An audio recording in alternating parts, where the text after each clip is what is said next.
আমরা অনেকে আছি আমাদের জীবন নিয়ে আমরা অনেক হতাশায় ভুগে যাই এবং নানা ভুল পদক্ষেপ নিয়ে নিই।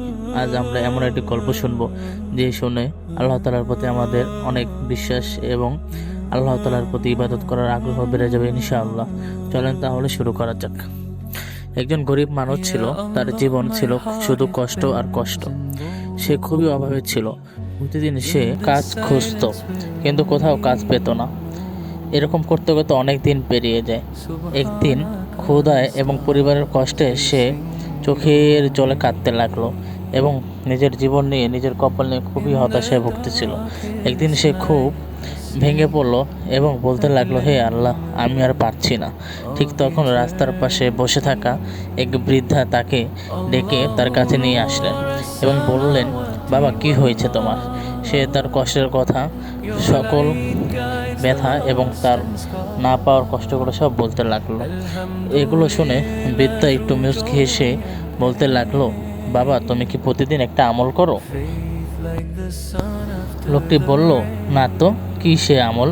এবং বৃদ্ধা তাকে বলতে লাগলো, তুমি প্রতিদিন ফজরের নামাজের পর 100 বার আস্তাগফিরুল্লাহ পড়বে এবং দেখবে আল্লাহ তাআলা তোমাকে কি দেয়। সে লোকটি ভাবতে লাগলো, এত সহজ এবং এই ছোট্ট আমলটি করে কী বা হবে। তবুও সে আমলটি করা শুরু করলো।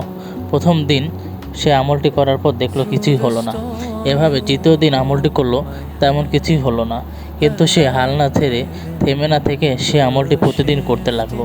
এরকম করতে করতে কিছুদিন পর সে বুঝতে পারলো তার ভিতরে কিছু পরিবর্তন আসতেছে এবং সে প্রতিদিন ফজরের পর চুপচাপ আস্তাগফিরুল্লাহ পড়তে লাগলো 100 বার।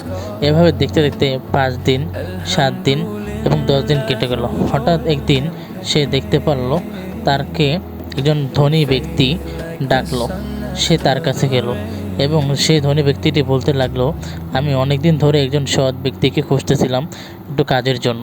তুমি কি আমার হয়ে কাজ করবে? এবং সে কাজ করতে রাজি হয়ে গেল। আর সেখান থেকেই তার জীবনের পরিবর্তন শুরু। কিছুদিনের মধ্যেই তার ঘরে খাবার আসতে শুরু করলো। তার মুখে হাসি ফিরল। সে দৌড়ে সে বৃদ্ধাকে খুঁজতে গেল, কিন্তু আশ্চর্য, সে জায়গায় সে বৃদ্ধাটা আর নেই। লোকটি বুঝতে পারল এটা ছিল আল্লাহর পক্ষ থেকে একটা নেয়ামত। এগুলো বুঝে তার চোখ দিয়ে অঝরে পানি পড়তে লাগলো।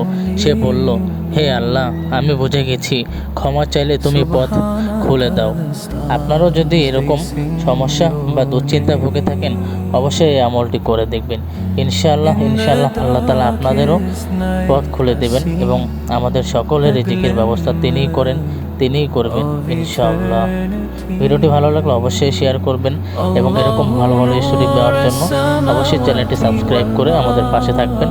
ধন্যবাদ। আসসালামু আলাইকুম।